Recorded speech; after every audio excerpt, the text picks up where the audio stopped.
Most people believe intelligence is something you're born with, a fixed number, a score that never really changes. But neuroscience tells a far more uncomfortable story. Your IQ is not stable. It quietly rises or falls every single day based on what you repeatedly do without thinking. And here's the disturbing part. Some of the most common daily habits in modern life don't just waste time. They slowly weaken the brain systems responsible for focus, reasoning, memory, and self-control. You may feel normal, functional, even productive, but underneath, your cognitive sharpness could be eroding. Intelligence is not lost in dramatic moments. It fades in small, invisible ways, for routines that feel harmless, through behaviors that society normalizes, through shortcuts your brain takes to save energy. Over time, these shortcuts become defaults, and defaults shape the brain. The human brain is adaptive, not protective. It strengthens what you use and weakens what you neglect. This is called neural efficiency. If you repeatedly avoid deep thinking, the brain becomes worse at it. If you rely on external stimulation instead of internal reasoning, the brain rewires itself to expect constant input. What feels like convenience is often cognitive outsourcing. Many people think low IQ looks obvious, but in reality, cognitive decline often hides behind confidence, familiarity, and habit. You don't feel dumber, you just feel less curious, less patient, less mentally flexible. You stop questioning, you stop reflecting, you stop updating your beliefs. This video is not about intelligence in the traditional sense. It's about how daily behavior quietly reshapes cognitive ability. These are not extreme mistakes, okay? Are ordinary habits millions of people repeat every day. And neuroscience shows they slowly reduce mental sharpness over time. Some of these habits will feel uncomfortable to hear, not because they are rare, but because they are familiar. If you recognize yourself in more than one, that's not a failure. Awareness is where intelligence begins to recover. Let's start with the first habit. The first habit is constant passive consumption. Scrolling endlessly, watching content without intention, letting information wash over you without effort. The brain distinguishes between active engagement and passive intake. Active engagement strengthens neural connections. Passive intake weakens attention networks over time. When you scroll without purpose, your brain enters a low effort mode. Dopamine spikes briefly, but learning does not occur. Over time, this reduces the brain's tolerance for effortful thinking. Tasks that require focus begin to feel exhausting. Not because they are harder, but because the brain has adapted to mental laziness. The second habit is avoiding boredom at all costs. Silence has become uncomfortable. Waiting feels unbearable. Any empty moment is filled with stimulation. But boredom is not the enemy of intelligence. It is one of its training grounds, okay?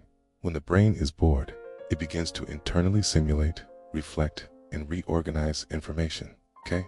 This is when insight forms. Constantly escaping boredom prevents this process. Studies show that people who never allow their minds to wander show reduced creativity and weaker problem-solving ability.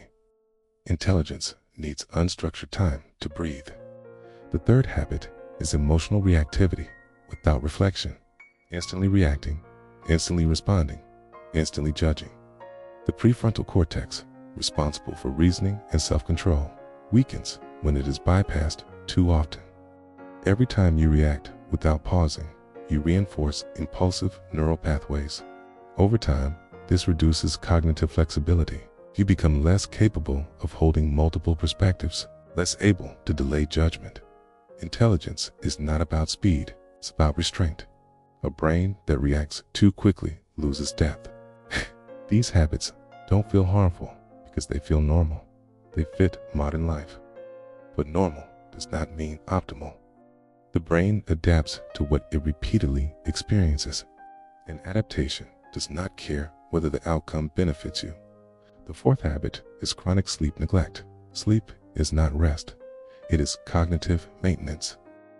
During deep sleep, the brain clears metabolic waste, consolidates memory, and strengthens learning pathways. When sleep is consistently shortened, reasoning ability declines even if you feel awake. Reaction time slows. Memory fragments. Emotional regulation weakens.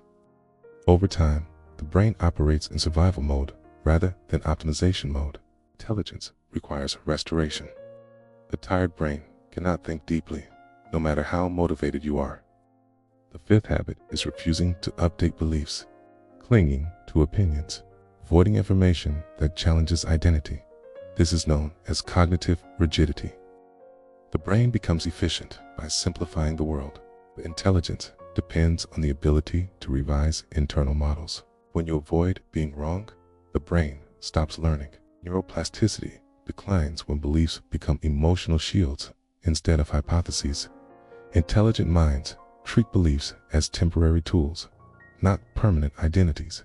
At this point, ask yourself honestly, when was the last time you changed your mind because of new evidence? When was the last time you allowed uncertainty instead of certainty? The sixth habit is multitasking as a lifestyle, switching constantly between tasks, fragments, attention. Each switch has a cognitive cost. Over time, this reduces working memory capacity. The brain becomes good at starting things and bad at finishing them. Deep focus becomes uncomfortable. Intelligence requires sustained attention. Without it, complex thinking collapses into shallow pattern recognition. The seventh habit is avoiding mental discomfort, avoiding hard books, avoiding complex ideas, avoiding anything that challenges comprehension. The brain grows through difficulty. When everything you consume feels easy, growth stops. Intelligence is built by wrestling with ideas that resist understanding. Comfort feels good, but it slowly shrinks cognitive range. None of these habits destroy intelligence overnight. They work slowly, quietly, over years. The good news is that the brain is plastic. What weakens, it can also strengthen it when reversed. Awareness is the first step. Small changes repeated consistently reshape cognition. If you found this breakdown useful, consider subscribing to Neuroplane. We explore how the brain actually works beneath everyday behavior, and I'd really like to hear from you. Which of these habits do you recognize most in your own life, and why?